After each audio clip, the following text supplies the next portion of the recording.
Hello and welcome to the Scottish Cup opposition analysis. Celtic take on Inverness Caledonian Thistle in the Scottish Cup final, the 3rd of June 2023. It's a 5:30 kick-off at the National Stadium. We're going to look at what Inverness will be bringing to the game and how Celtic can counter that. I am Christopher Gallagher and I'm joined by Christian Wulff. Hello, Christian. Hello, Christopher. Yes, happy to be here with how will Cali Thistle set up. Inverness Caledonian Thistle, they're in the Scottish Championship. They're a team we actually know pretty well over the of contemporary times in regards to... Don't get me started. They have knocked us out of the Scottish Cup a couple of times. Obviously, Super Cali go ballistic. Celtic are atrocious. That killed John Barnes' career at Celtic. And they also put us out when we went to the Highlands in our Seville season as well. What I care about, Christopher, is how they robbed Ronnie Deila of his triple. Inverness Caledonian Thistle, they finished 6th in the Championship. Christian, what are they going to offer? Is it going to be anything different from what we've seen before? Talk us through how they set up and how they play. Yeah, so I've been watching Inverness Caledonian Thistle, so you don't have to.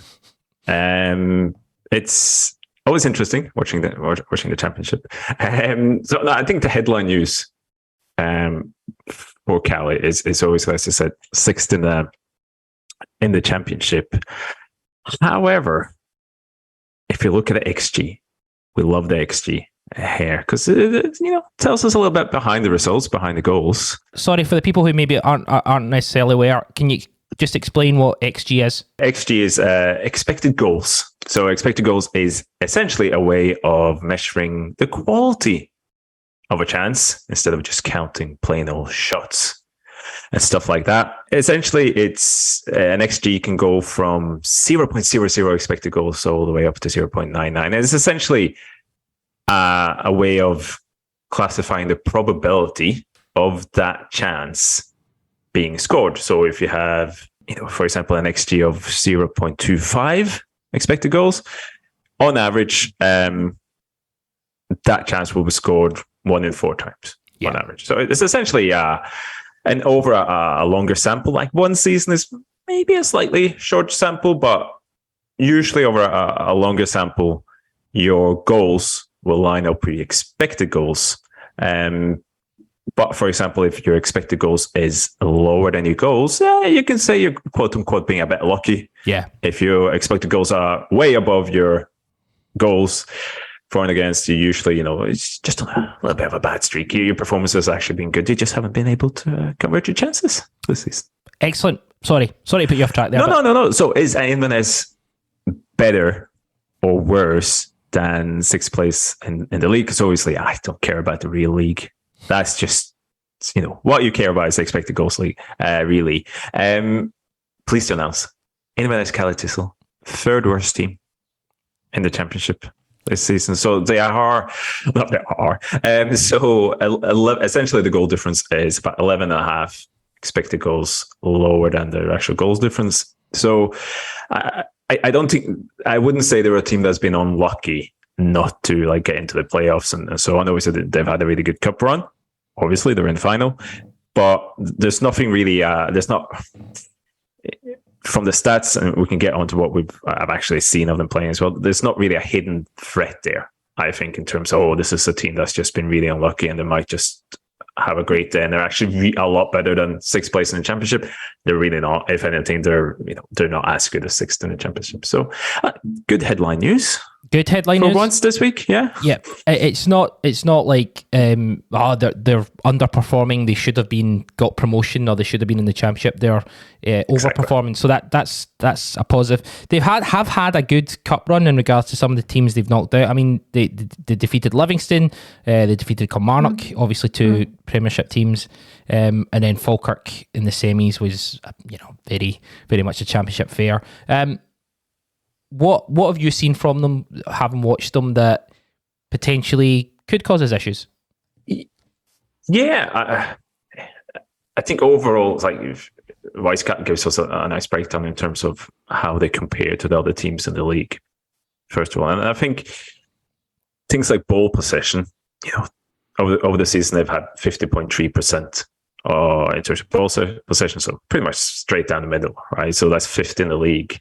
Where they are top of the Champions League is in how many true passes and progressive passes, what Wisecout classifies as progressive passes. And they classify that as essentially, I'm not going to do the whole thing, but essentially, if you're on your own half, it's a pass or a run that moves the ball considerably forward. And that's kind of defined as 30 meters in your own half, 15 meters if you're starting in your own half, goes to the opposition half, and then 10 meters if you start and finish in the opposition half. So quite direct within that as well. So they do try to move the ball up quickly.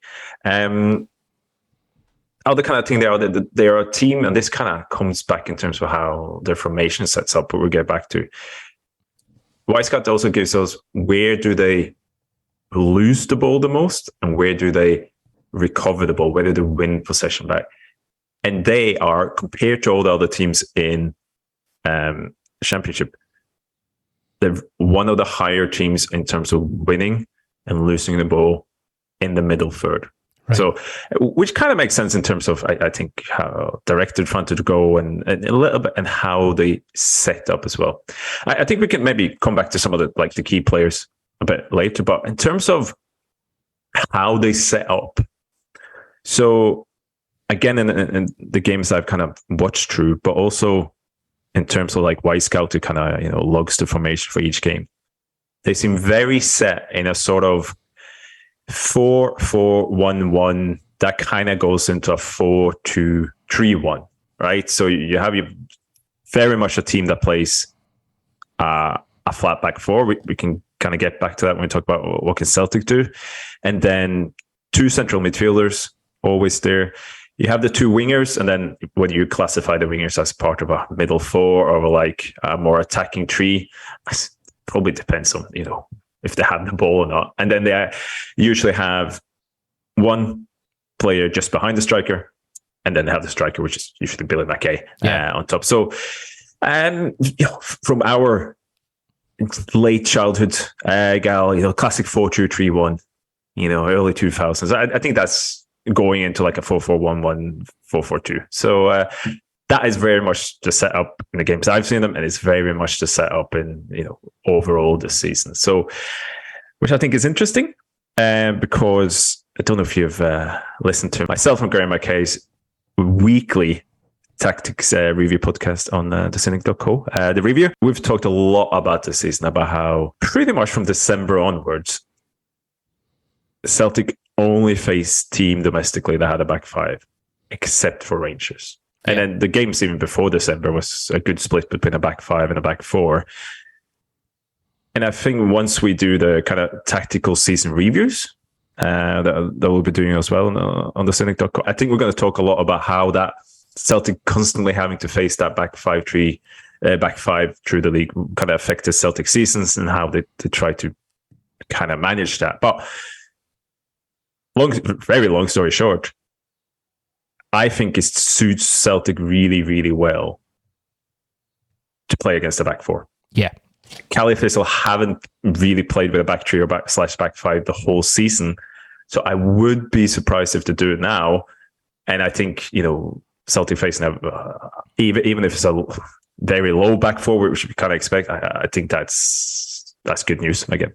Yeah, I mean, we've covered that a couple of times about the kind of almost frustrations that teams, play with that back five, but then, you flip that, and if they do play with a back four, going toe-to-toe with Celtic can get you scudded at this point. But yeah, I think a lot of teams do the back five because that gives you a midfield three. It gives you three centre-backs and a midfield three. So they're very much just about protecting the middle of the pitch. You got three centre-back, essentially got three central midfielders as well. But you just keep two players wide, one on each side.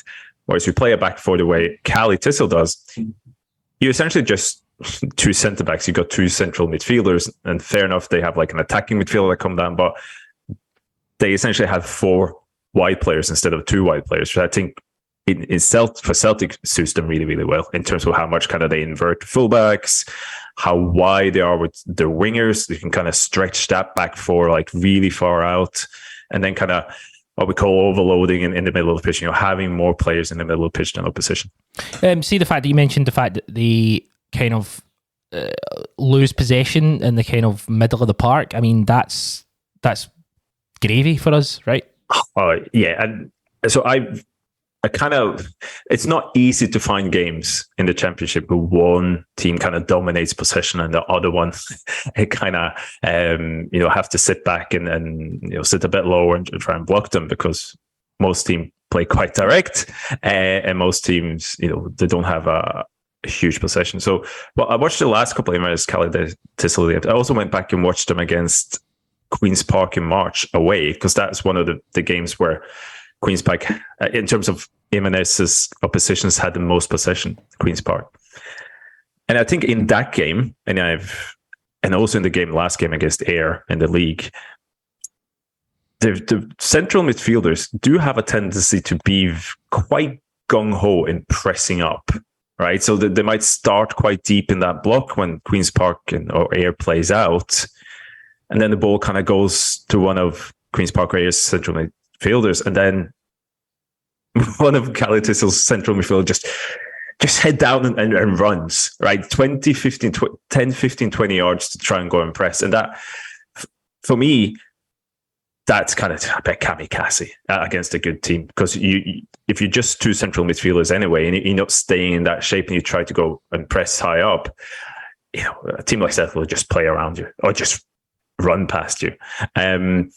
So they have been, I can see why they've kind of won a lot of balls in the middle of the pitch that way, but I can also see how their center of their team, the center of the pitch, can be quite weak at times, and how, especially when they just play with essentially the two central midfielders in there. So, but I guess that the key is then, will they press as high up at times, and in that way taking that kind of many risks as they did against Queen's Park and Ayr against Celtic? You kind of doubt they will do that.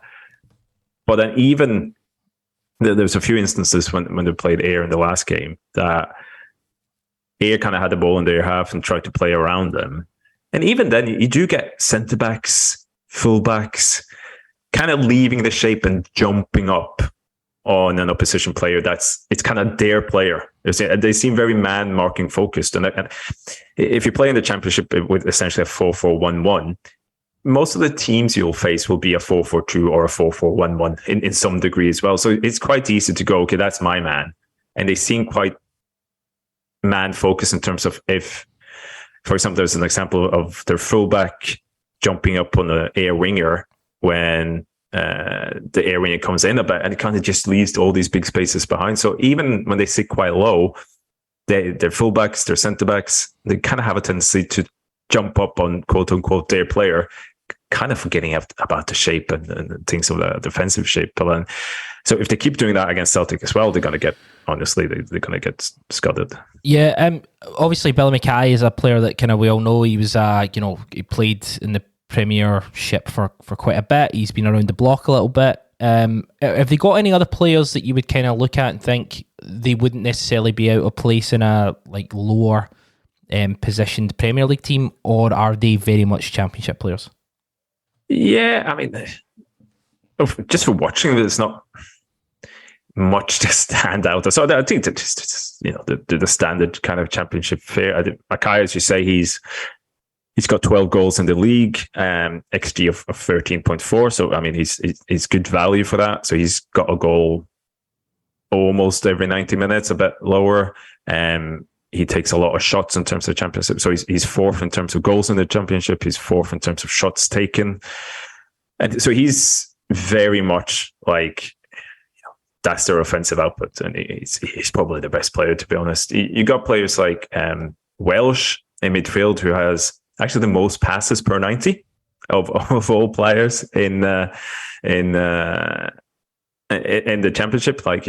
He doesn't play every game, but he's played quite a bit recently. You got someone like Osa Henderson in midfield. He's a right winger. He has the third most key passes. So key passes is classified as essentially setting up a chance, setting up a shot. So he's got the third most key passes per 90 in the championship. Only 21 as well. So he seems a decent player. But overall, the team looks really kind of set. Like if you look at the last 10 games, Richards, the goalkeepers, has played all of them. Harper, the left back, Diaz, one of the centre backs, played all 10. The right back Carson has played in 9 of them, and then there's probably Devine on another centre back he's played about, and then the same in midfielders. Allardyce and Shaw played all 10 games. Welsh, as I said, played in 8 of them. Billy Mackay's played in 10. Henderson played in 8. So, and a couple of like the Samuels and Mackay, who's kind of come on. They've come on sub in every game as well. So that's why I've kind of, you look at this and okay, they've had the whole month to kind of prepare, but the lineup is pretty stable. The formation is pretty stable. So I would be really surprised if we don't see most of those players in kind of like a 4-4-1-1 or a 4-2-3-1, whatever you want to call it. Probably more of a 4-4-1-1 or even a 4-5-1 against Celtic. But I think that's what you're going to get. In regards to, obviously, you've said words like direct, so they're a very direct team, and it's a cup final, so you'd expect them to go for it because they've got nothing to lose. How do you think they'll target Celtic? Is there any areas that they'll target, or is it coming up against that quality that they'll just take what they can get? Yeah, I mean, famous last words. I wouldn't be optimistic, like on their behalf, because I think what we've seen in the Premiership a lot this season is that it is often like the quote-unquote weaker teams that have caused Celtic trouble, in the sense that they've been difficult to break down. So you've had teams like St Mirren, Kilmarnock at Celtic Park, West County coming in sometimes, just sitting in that 5-3-2. A lot of the teams in the Premiership has kind of played the same way, almost kind of not perfected it, but I think they've learned from each other to see that this is a way we can not nullify Celtic, but we can keep the score to 1 or 2-0, right? Or we lose with that. And they've done that quite well against Celtic. I just don't think, obviously, Inverness hasn't come up against a team like Celtic, even Celtic themselves this season. And they keep playing with this back four as well. So playing a back four for Celtic, especially one that's quite man marking orientated, and they want the fullbacks on the wingers, they want their wingers on Celtic's fullback.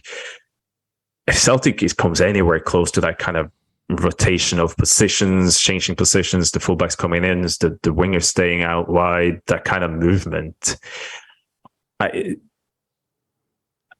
almost fear for Caledonian Thistle in terms of that. Okay, they're going to try and sit deep and so on, but even if you sit too deep against Celtic, that's also not good, because they'll overrun you. They'll find a way through.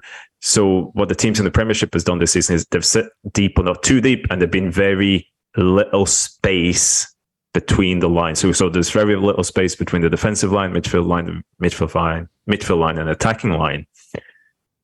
With Caledonian Thistle being so man-marked, having a back four and so on, I think they will really struggle defensively. Attacking-wise, as I said, they play with the wingers, they play with the fullbacks, and I think that's where a lot is going to come from. It's going to be counters. They're not particularly good at set pieces in terms of compared to the rest of the Championship. Like, they don't really score, create more than average of that as well. So it's probably been more about getting Mackay into positions, where he can do something. But how often they're going to be able to put him into a position with that overwhelming attacking system that Celtic have, I really struggle to see how they're going to hurt Celtic at all. I'm so glad this pod is going out for free, so everybody can hear that. come Saturday and they do something. But I mean, just looking at it, with all the usual caveats of being respectful of all that, the quality of this team and their tactical setup so far in the season, unless they take some sort of rabbit out of the hat, it's just should fit Celtic perfectly. Just to kind of finish off, what can Celtic do? We know how we play. We know, there's obviously a question mark over Kyogo's fitness, but we know probably the other 10. What can Celtic do to kind of make this really count? They just, sounds boring, but they need to do the things that they're good at and what to keep doing. So I talked about the back four. playing against a back four and essentially two central midfielders. So what I think you're likely to get Mackay like running between the Celtic centre backs, right, to press, and then the second striker / attacking midfielder will probably set on Callum McGregor. But after that, you only got two central midfielders and two centre backs, really, unless they do something special. So what Celtic need to do is, as I said, what especially again with the fullbacks, if somebody like Greg Taylor comes inwards, Caledonian Thistle will really have some decisions to make, because if he comes inwards and his winger doesn't follow him, Celtic's 3 against 2 in the middle of the time. The same with Alistair Johnston all the time. Celtic's number 8s, Matt O'Reilly and probably, Ria Hatate.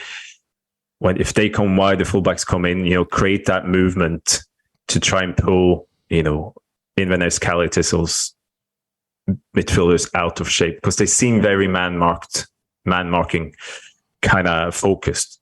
And if that's the case, if they've just been told, you stick to Ria Hatate, you stick to Matt O'Reilly, those guys are going to run up and down, they're going to run sideways, they're going to stretch that defense, get them out of that shape. And as soon as they get a little bit out of shape, as soon as there's some pockets of space in the middle of the pitch, Celtic are, that incisive passing, somebody will always be there.